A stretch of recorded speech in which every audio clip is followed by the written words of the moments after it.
വിശദമായ വാർത്തകളിലേക്ക്.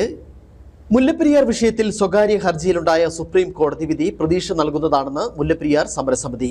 അണക്കെട്ട് പരിശോധിക്കാൻ വിദഗ്ധ സംഘത്തെ നിയോഗിക്കാൻ സുപ്രീം കോടതി വിധി വന്നിരിക്കുകയാണ്. സംസ്ഥാന സർക്കാർ ജാഗ്രതയോടെ ഇതിനെ കാണണമെന്ന് സമരസമിതി chairman Shaji P Joseph, general secretary Sibi Muthumakkuzhi എന്നിവർ ആവശ്യപ്പെട്ടു.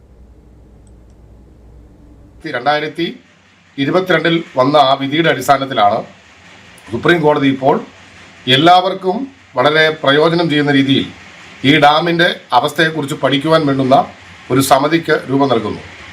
കേന്ദ്ര ജല കമ്മീഷൻ്റെ അംഗവും കേരളത്തിൻ്റെയും തമിഴ്നാടിൻ്റെയും ഓരോ പ്രതികളടങ്ങുന്ന 5 അംഗ സമിതിയാണ് ഇതിൻ്റെ ഭാഗമാക്കുവാൻ ആഗ്രഹിക്കുന്നത് എന്നാണ് മാധ്യമങ്ങളിലൂടും ഒപ്പം വരുന്ന റിപ്പോർട്ടുകളുടെ അടിസ്ഥാനത്തിൽ മനസ്സിലാക്കുവാൻ കഴിയുന്നത്. പണ്ട് തട്ടയും ഏത്തയും വന്നുകൊണ്ട് 14 വിധിക്ക് അനുകൂലമാക്കുവാൻ ശ്രമിച്ചതുപോലെയുള്ള ഒരു തീരുമാനത്തിലേക്ക് പോകാതെ ജാഗ്രതയോടെ വിഷയത്തെ കാണുവാൻ സംസ്ഥാന ഗവൺമെൻറ് വിഷയത്തിൽ ഉണർന്ന് പ്രവർത്തിക്കണമെന്നുള്ള ഒരു അഭിപ്രായം മുല്ലപ്പെരിയാർ സമരസമിതി ഈ തീരത്തുള്ള ജനങ്ങൾക്ക് വേണ്ടി മുന്നോട്ട് വയ്ക്കുകയാണ്. മുല്ലപ്പെരിയാർ സമരസമിതി തുടക്കം മുതൽ പറയുന്ന ഒരു കാര്യമാണ് ഒരു അന്തർദേശീയ ഏജൻസിയെ കൊണ്ട് ഈ ഡാമിൻ്റെ ഘടനയെക്കുറിച്ച് പഠനം നടത്തുക എന്നുള്ള ഒരാവശ്യം.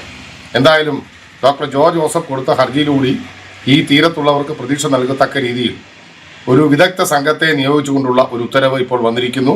അത് കാലപ്പഴക്കം കൊണ്ട് ദുർബലമാണെന്ന് അടിവരയിട്ടുകൊണ്ട് അന്താരാഷ്ട്ര ഏജൻസികളും ഇന്ത്യയിലെ തന്നെ പ്രധാനപ്പെട്ട ഏജൻസികളും ലോകമാധ്യമങ്ങളും റിപ്പോർട്ട് ചെയ്യുമ്പോൾ കാലാവസ്ഥാ വ്യതിയാനവും അടിക്കടി ഉണ്ടാകുന്ന പ്രത്യേക തരത്തിലുള്ള സൈക്ലോണുകളുമെല്ലാം ഈ വിഷയത്തിൽ ജനങ്ങളെ വല്ലാതെ വേദനിപ്പിക്കുന്ന ഒരു സാഹചര്യത്തിൽ നമുക്ക് വീണ് കിട്ടിയ ഈ അവസരത്തെ കൃത്യമായി പ്രയോജനപ്പെടുത്തുവാൻ നമ്മൾ ശ്രമിക്കണം.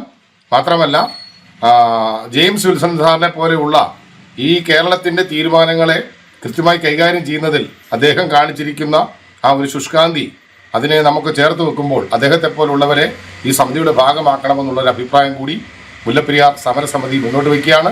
ജല കമ്മീഷൻ്റെ നിർദ്ദേശപ്രകാരം ഒരു നമുക്ക് അനുകൂലമായ അല്ലെങ്കിൽ ഒരു എല്ലാവർക്കും പ്രയോജനപ്പെടുന്ന രീതിയിൽ ഒരു അന്വേഷണം ഇതിനെപ്പറ്റി നടത്തുകയും ഒരു അനുകൂലമായ ഒരു വിധി ഉണ്ടാകുകയും ചെയ്യുകയാണെങ്കിൽ നമ്മുടെ ഈ പ്രശ്നങ്ങൾക്ക് പരിഹാരം ഉണ്ടാകും എന്ന് മുല്ലപ്പെരിയാർ സമരസമിതിക്ക് വ്യക്തമായിട്ട് അറിയാം.